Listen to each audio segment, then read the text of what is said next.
안녕하세요. 음악이 영화를 만났을 때 진행의 JR입니다.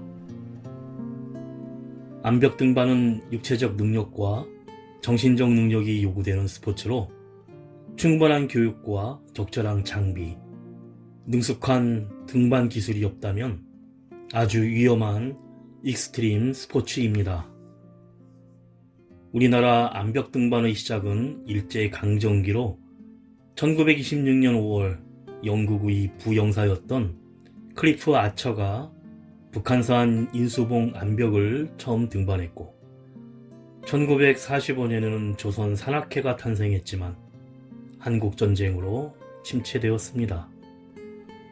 60년대에 다시 등반이 활성화되어 수많은 루트가 개척됐으며 이후 대학 산악회를 주축으로 체계적인 등반 교육을 위한 등산 학교들과 연맹들이 세워졌는데 80년대 후반부터 장비의 대중화로 등반 인구가 폭발하기 시작했고 암벽 등산화가 보급되어 인수봉과 선인봉 등의 등반 인구가 급증하기도 했습니다.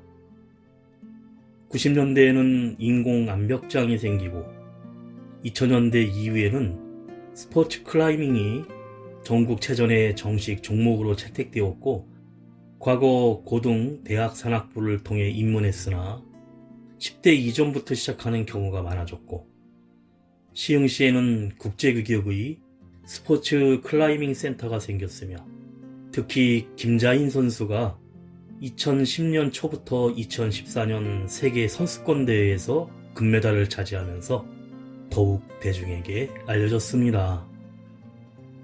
하지만 암벽 등반의 위험성은 여전한데 실제 국내에서만 매년 200여 건의 사고와 10여 명의 사상자가 발생하고 있고 안전을 위해서는 전문 교육기관인 등산학교를 수료하는 것이 필수적이며 등반 시에는 장비를 잘 갖추고 응급처치나 비상신고를 해줄 수 있는 동료들과 반드시 함께 등반을 해야 합니다.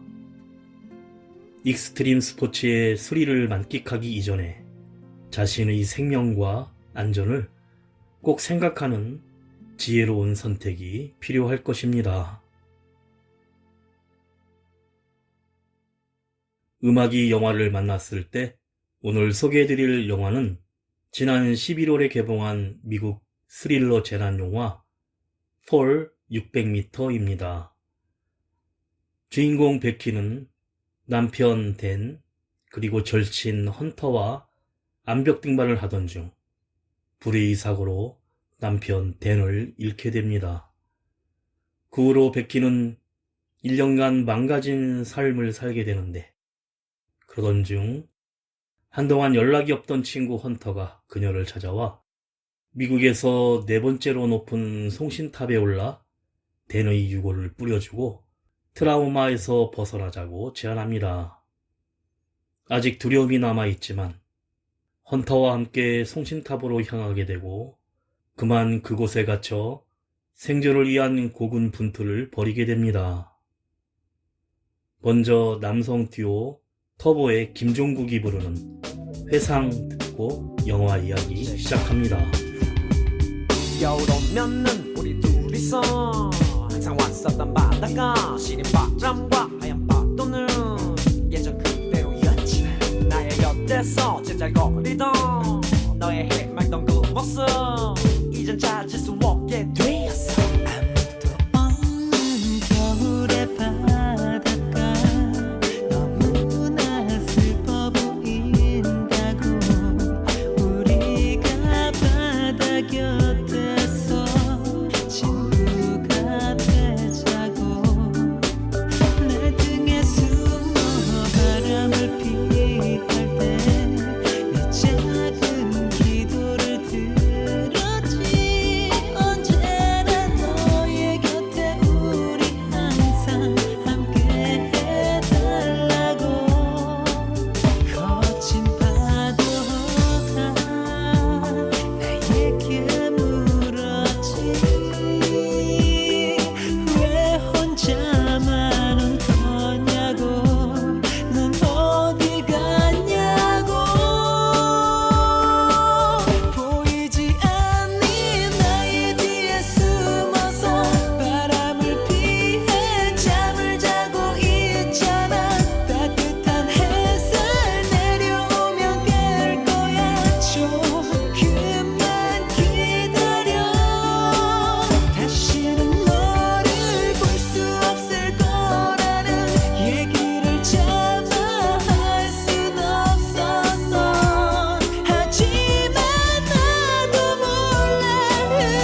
널 절대로 찾을 수 없다고 나를 스쳐갔던 바람이 말했나봐 어딜 가도 그냥 모습 볼 수가 없다고 내게 말했나봐 어딜 가냐고 말을 하라고 자꾸만 재촉하는 바다가 결국엔 나처럼 눈물이 되고야 말았어 하얗게 내린 바다의 눈물로 네 모습 만들어 그 곁에서 누워 네 이름을 불러봤어 혹시 너 볼까봐 녹아버릴까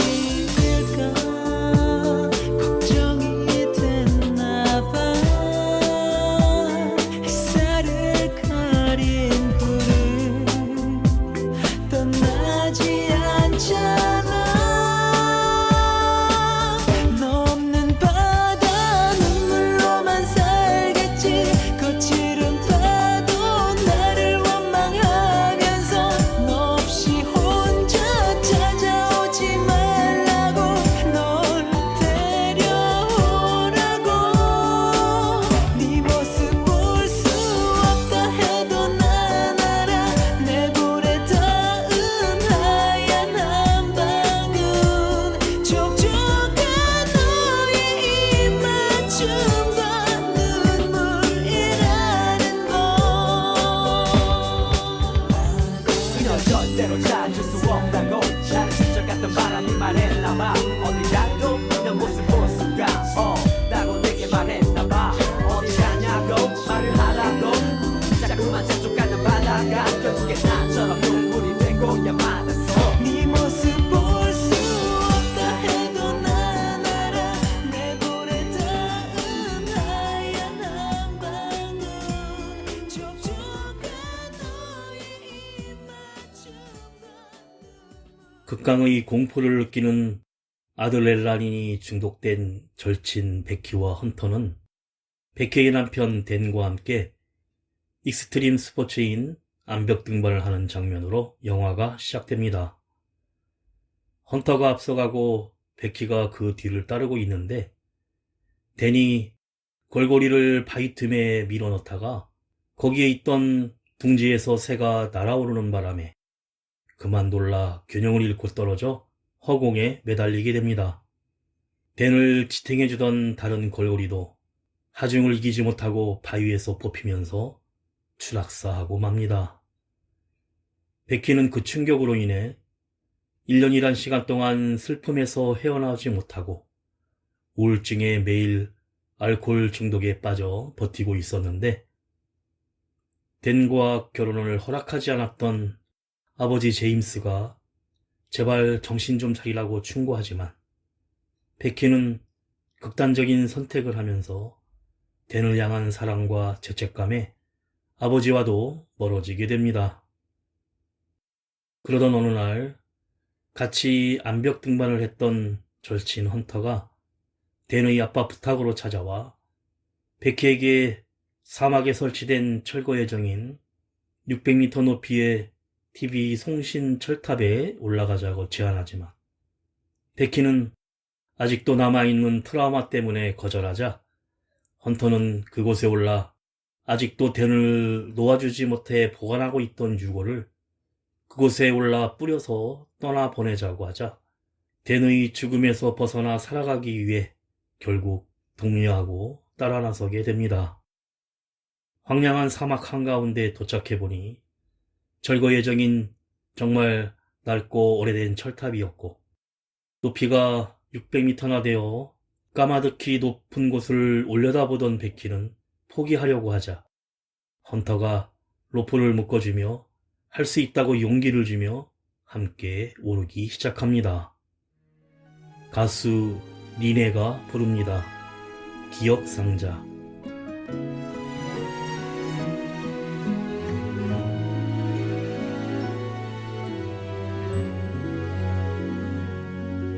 내 상자 속에 그댈 담아요 사랑했던 기억을 매일 그대만 기다린 전화기 손때 묻은 사진 눈물에 빛을 잃어간 반지도 함께 나눈 편지도 나와서 기억의 상자를 버리려고 길을 떠나요. 어디로 가야 해요? 나 당신을 잊으러 가려면 돌아보면 모든 게 그대 같아서 이 하늘 아래 내가 있을 곳 없네요.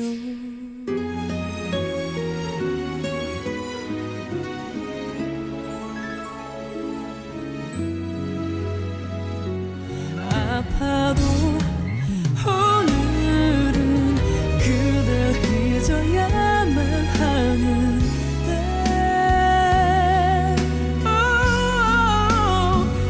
어디로 가야 해요? 내 당신을 잊으러 가려면 돌아보면 모든 게 그대 같아서 이 하늘 아래 내가 있을 곳 없네요. 난 어떻게 해야 하는 걸까요? 걸음마다 그리움이 나를 따라오는데 눈물 나면 어쩌죠?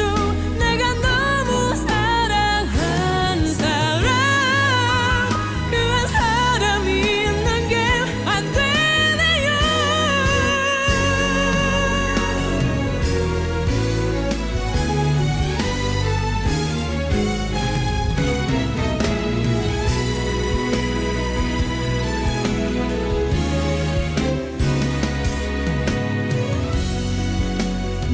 나에게로 돌아와요. 그대 곁에 내 숨 쉴 수 있게 보이나요? 눈물도 그댈 찾고 있어요. 내 기억 상자 안고 울어요. 사랑해요.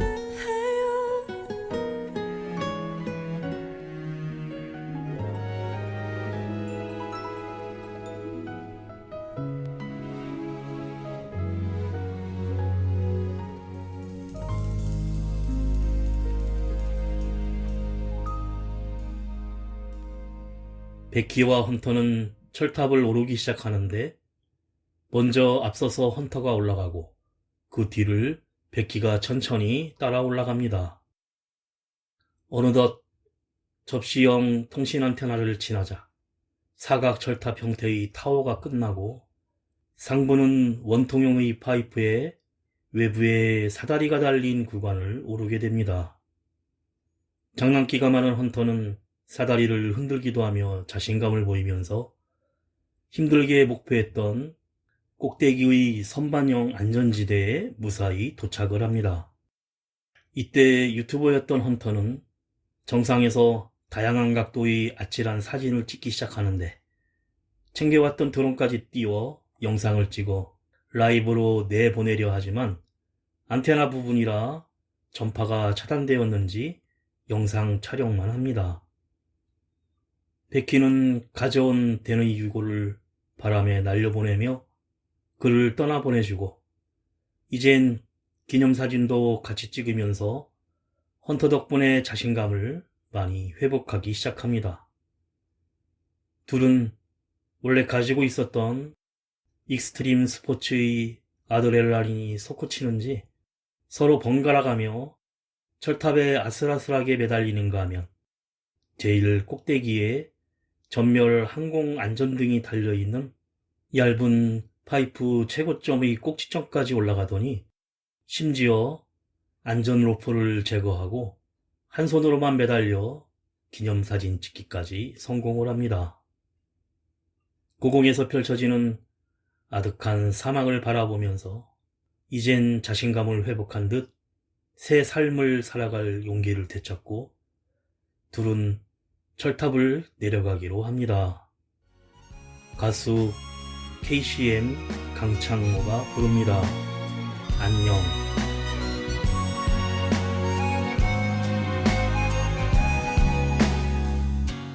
안녕이란 두 글자가 나를 울리고 행복했던 시간 모두 내 곁을 떠나고 사랑했던 그대마저 내 곁에는 없고 차가운 바람만 불어오네요. 자고 나면 그대 생각에 난 눈물부터 내 앞을 가리고 그대밖에 모르던 난 어떡해.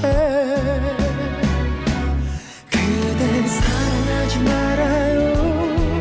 다른 사랑하면 안 돼요. 그런 그댈 바라보는 내 맘이 너무 아프잖아요. 나를 사랑할 수 없나요. 모든 걸 다 잃어도 난 괜찮아요. 사랑해요. 내 곁에 돌아와줘요.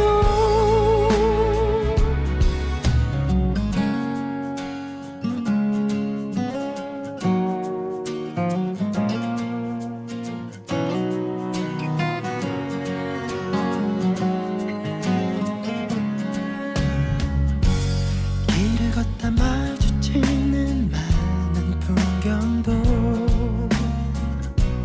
내 귓가에 들려오는 저 노랫소리도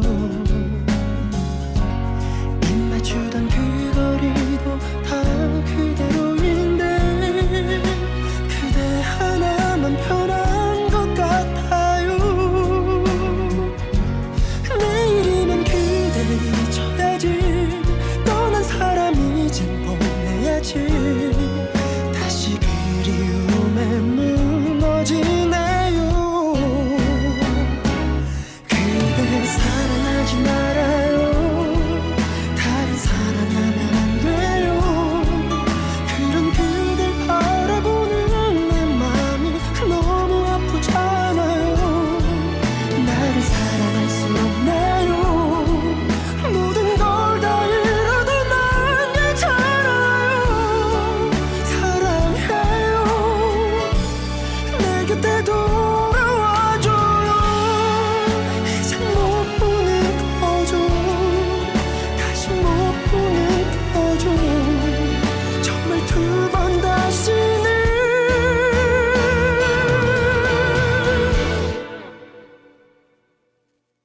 사랑하지 말아요. 다른 사랑하면 안 돼요. 그런 그댈 바라보는 내 맘이 너무 아프잖아요. 그대 나를 잊지 말아요. 나를 사랑 안 해도 난 괜찮아요. 보고 싶어. 내가 사랑한 사람아.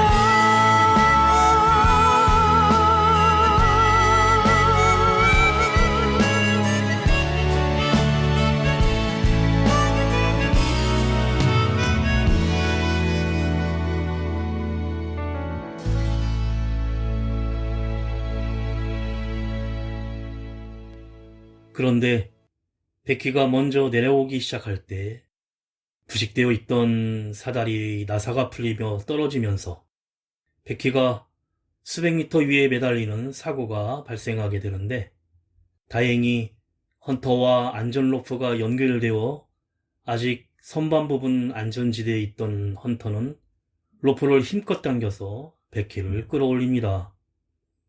허벅지에 상처를 입었고 다행히 위험을 벗어나 다시 안전지대에 올라왔지만 베키가 등에 메고 있던 가방을 통신 접시형 안테나 위에 떨어뜨리는데 그 속에는 물과 드론이 들어있습니다.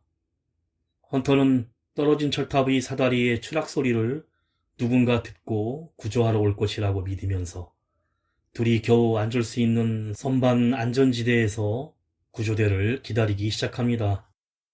그리고 철탑에 오르기 전엔 전화나 인터넷이 연결되는 것을 확인했었기에 핸드폰을 사용하려고 하지만 너무 높은 곳이고 안테나가 신호를 차단해서인지 먹통이고 헌터는 도움을 청하는 메시지를 일단 보내지만 구조대가 오기만을 기다리는 것 외엔 방법이 없습니다.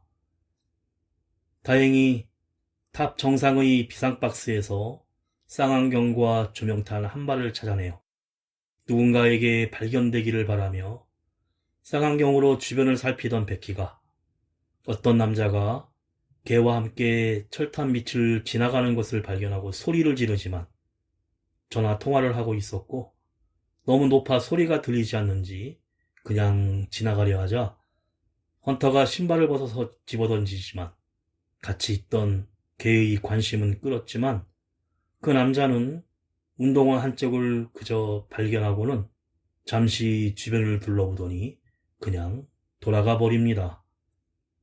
그리고는 사막 한가운데인지라 더 이상 지나가는 사람이 하나도 없습니다. 가수 권진아가 부릅니다. 잘가.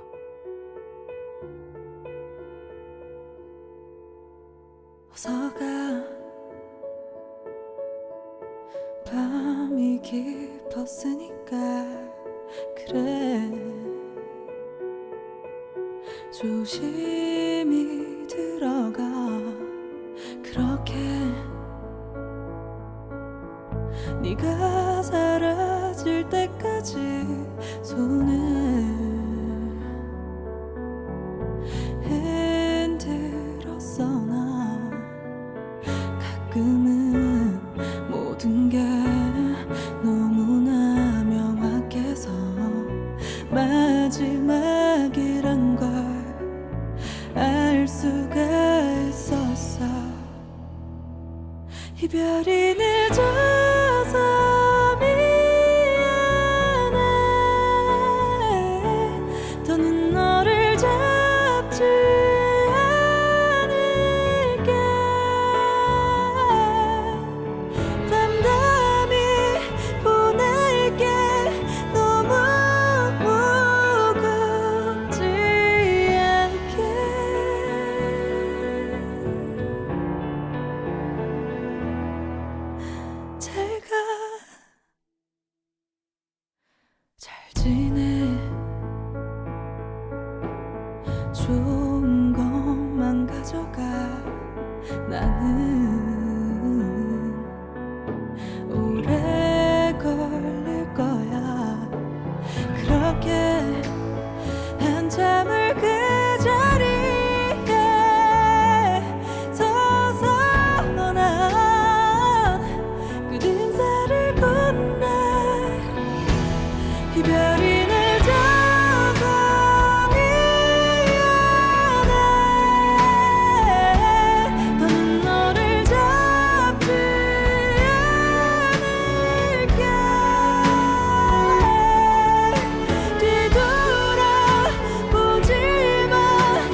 휴대폰에 저장된 사진과 영상을 보던 헌터는 유튜버 팔로워들과 연결을 시도하지만 저장만 될 뿐 발송되지 않자 깜짝 아이디어로 핸드폰에 구조 요청의 글을 쓴 다음에 전송을 시켜 신발에 양말을 벗어 완충제로 넣은 다음에 철탑 아래로 떨어뜨려서 다행히 부서지지 않으면 신호가 잡혀 자동으로 전송될 것이라는 신락 같은 희망을 갖고 핸드폰을 아래로 던지지만 그만 부서져 버리고 전송이 되었는진 확인할 수가 없습니다.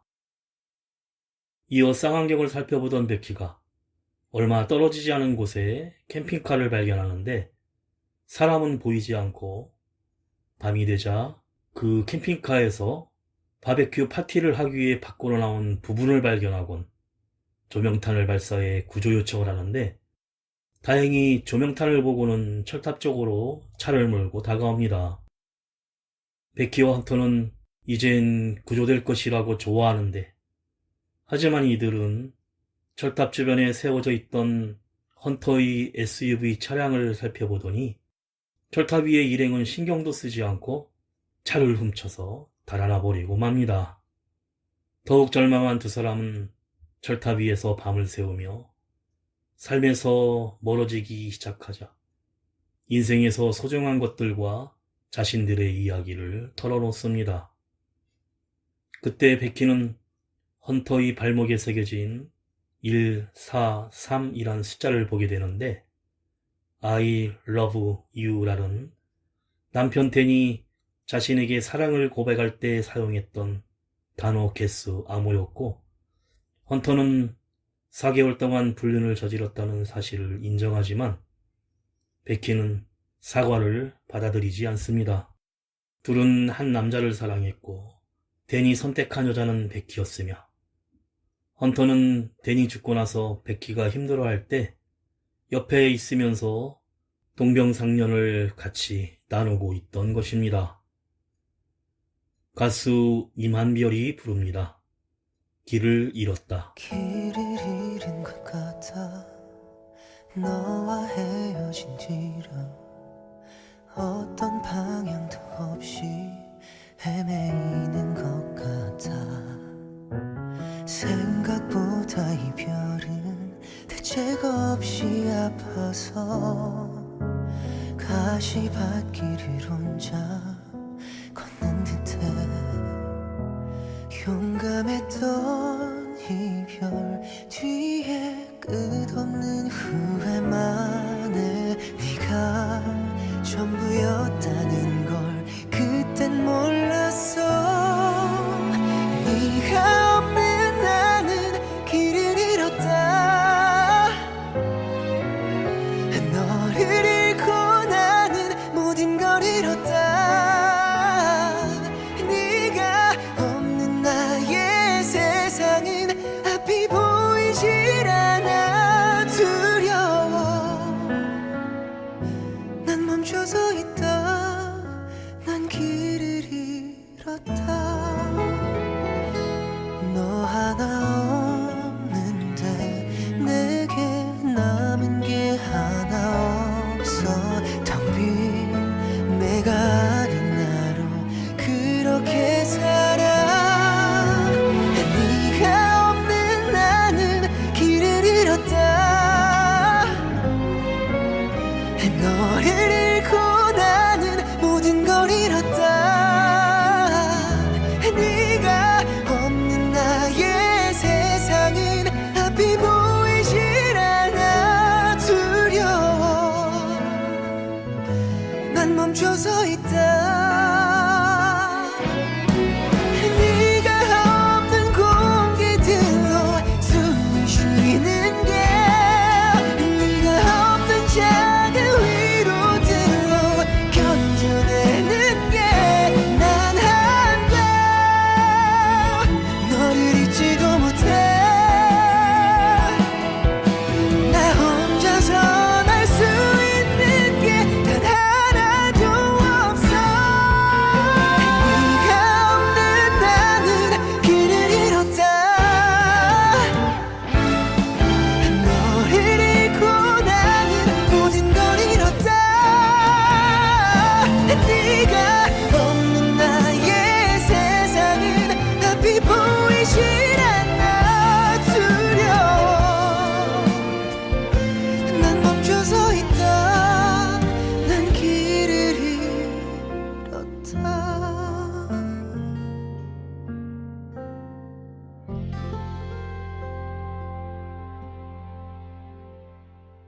다음날 배고픔과 갈증이 찾아오는데 땅에 떨어뜨린 핸드폰의 구조 요청은 아직 아무도 오지 않는 것으로 보아 실패임을 느끼고 헌터는 그동안 숨겨왔던 댄과의 관계에 대한 사죄로 갈증으로 죽기 전에 밑으로 내려가서 접시 안테나에 걸려있는 가방을 가져오겠다며 로프를 타고 내려갑니다. 하지만 로프가 짧자 안전고리를 풀고 용감하게 뛰어내려 가방을 회수하고 다시 올라가려고 하지만 팔이 짧아 로프를 잡을 수가 없습니다. 헌터는 기지를 살려 가방 속에 있던 셀카봉을 가방에 묶어 길게 빼내어 로프 안전고리에 거는데 성공하고 자신은 마치 스턴트를 하듯 점프하여 가방을 붙잡으며 매달리자 위에 있던 베키가 로프를 죽을 힘을 다해 끌어당겨 선반 안전지대로 다시 올라오는데 성공합니다. 베키는 가방에 있던 드론을 띄워 멀리 보이는 마을의 호텔에 있는 곳을 향해 드론을 조종해 내보내는데 배터리 방전으로 인해 그만 중간에 백홈 기능으로 그냥 돌아와 버리고 또 하룻밤을 보내게 됩니다. 그날 밤에는 주변에 있던 독수리들의 공격까지 받게 되는데 아침이 되자 고민하던 베키의 아이디어로 맨 꼭대기에 있는 항공 안전등의 전구를 빼내고 소켓에 콘센트를 연결해 충전하려고 합니다. 그때 베키의 허벅지에 난 상처의 피냄새를 맡고 주변을 맴돌던 독수리들이 공격을 해오자 베키는 힘겹게 물리치면서 배터리가 완충될 때까지 파이프에 매달려 견뎌냅니다. 그렇게 충전된 드론을 다음날 사람들이 가장 많을 체크아웃 시간에 띄워보내지만 구조 요청 쪽지를 싣고 가다가 호텔 앞 도로를 지나는 순간 지나가던 트럭에 부딪히며 드론이 박살나버리고 이젠 음식이나 물이 부족해 절망적인 상황에서 정신이 혼미해진 베키는 옆에 있는 헌터에게 다시 한번 헌터의 신발에 자기 핸드폰을 넣어 떨어뜨리자고 제안을 하는데 헌터는 그렇게 할 수 없다면서 나는 여기에 있지 않기 때문이라며 가방을 가져오는데 실패했고 네가 여기 혼자 있다는 걸 깨닫기엔 너무 두려웠을 것이라고 합니다. 가수 박혜원이 부릅니다. 차가워진 이 바람엔 우리가 서 있어. 넌 한숨만 또 한숨만 긴 침묵이 흐르고 차가워진 이 바람엔 우리가 서 있어. 먼 계절을 견뎌낸 사랑이 이젠 지쳐 멈추나 봐. 네 마음도 결국엔 지나 봐. 이렇게 우린 끝인가 봐. Bad love, bad love, bad love. 널 바라보던 그 눈에 살았는데 날 안아주던 그 맘에 살았는데 우리가 어떻게 왜 헤어지니. 너의 고백 둘만의 작은 약속 먼지처럼 찬 바람에 흩어져가. Bad love. 얼어붙은 네 눈빛은 아프게 날 부수고 차가워진 이 바람은 널 데려가는데 먼 계절을 견뎌낸 사랑이 이젠 지쳐 멈추나 봐. 네 마음도 결국엔 지나 봐. 이렇게 우린 끝인가 봐. Bad love, bad love, bad love. 날 바라보던 그 눈에 살았는데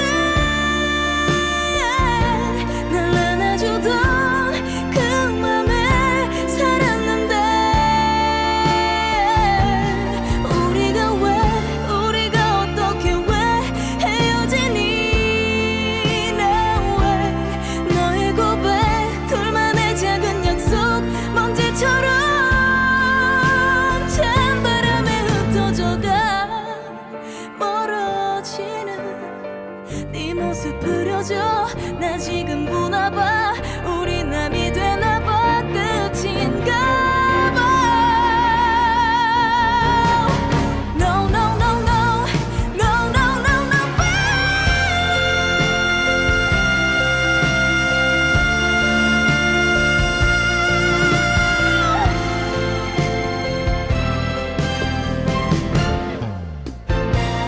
나는 다르다며 내가 사랑이라며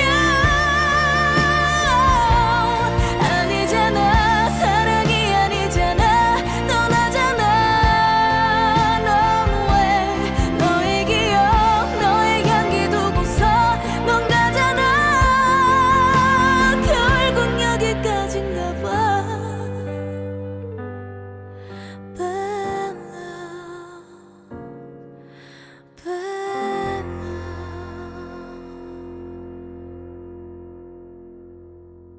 그때서야 현실을 자각한 베키는 헌터가 가방을 가져오려 내려가다가 접시 안테나 위에 떨어져 죽었고 그 이후 같이 있던 헌터의 존재가 환각이었다는 걸 깨닫는데 베키는 그 상황을 받아들이기가 너무 두려웠을 것입니다.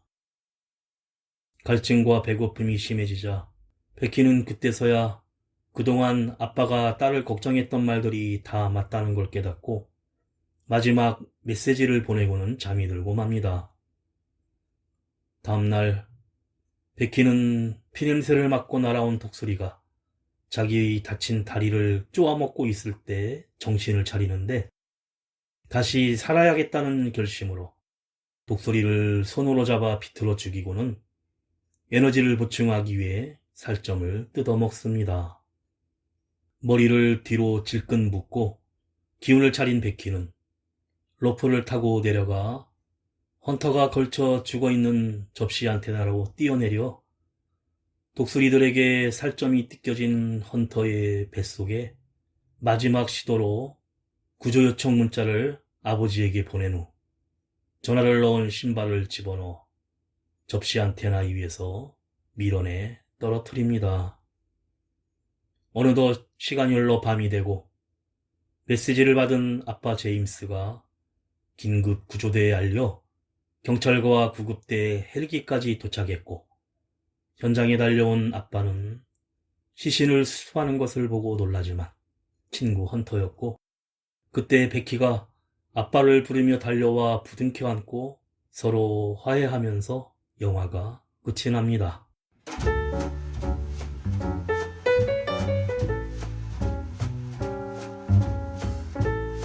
베키와 헌터가 갇힌 장소는 600m 높이의 TV 송신탑입니다. 600m라는 높이가 숫자로 보면 크게 와닿지 않을 수 있지만 우리에게 익숙한 롯데월드 타워와 비교해보면 롯데월드 타워의 높이는 555m로 세계 5위의 초고층 건물인데 주인공들이 올라간 송신탑은 45m나 더 높은 곳으로 더구나 송신탑의 꼭대기엔 두 사람이 간신히 앉을 수 있을 정도의 크기의 팔각 선반만 설치된 작은 파이프에 매달려 있던 것입니다. 죽을 힘을 다해 살려달라고 외치는 두 사람의 신호를 보고도 지상의 사람들은 헌터의 차를 훔쳐 달아날 뿐이었고 결국 자신들이 사리사욕을 위해 이를 못 본 채 하고 자신들의 욕망을 훔쳐 달아납니다. 인류애가 사라지는 순간 탑에 갇힌 두 사람은 더욱더 망연자실한 감정을 느끼고 극한의 상황에 빠지면서 생존을 향한 인간의 본능이 나타납니다. 베키는 생존하는 것만으로도 힘든 상황인데 자신의 남편 댄과 절친인 헌터가 바람을 피웠다는 사실을 알게 되면서 남편 댄의 위고를 보내주며 트라우마를 이겨내렸던 베키는 믿었던 사람한테 배신이라는 위기를 더해 더욱 힘들어합니다. 영화는 하루하루 물과 식량이 없고 잠도 제대로 자지 못하며 잠시만 정신을 놓으면 목숨을 잃을 수 있는 극한 상황에서 생존을 위해 인간이 어떻게까지 할 수 있는지를 보여주고 있습니다. 음악이 영화를 만났을 때 오늘 소개해드린 미국 재난영화 폴 600m였는데요. 영화는 미국과 영국에서 액션 영화를 연출해온 스콧만 감독의 신작으로 극한 상황에 고립된 인물의 처절한 액션을 통해 스릴을 느끼게 되는데 그 어떤 고립 영화들 중에서도 역대급 난이도로 주인공에게 허락된 공간이 너무나 협소할 뿐 아니라 활용할 수 있는 소품 역시 극도로 제한적이기 때문입니다. 그로 인해 주인공이 발견한 희미한 탈출의 단서가 더욱 기발하고 극적으로 느껴지는 측면이 있지만 그만큼 스토리는 단순해질 수밖에 없습니다. 촬영 장소는 캘리포니아주에 실제로 존재하는 TV 타워를 모델로 제작된 세트에서 대부분 직접 액션을 연기하며 실제 고도의 상공에서 느끼는 고소공포증을 같이 경험할 수 있습니다. 마지막으로 혼성 힙합 댄스 그룹 룰라가 부르는 3-4 들으며 인사드립니다.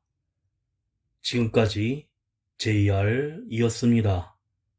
오늘도 인생을 영화처럼 여기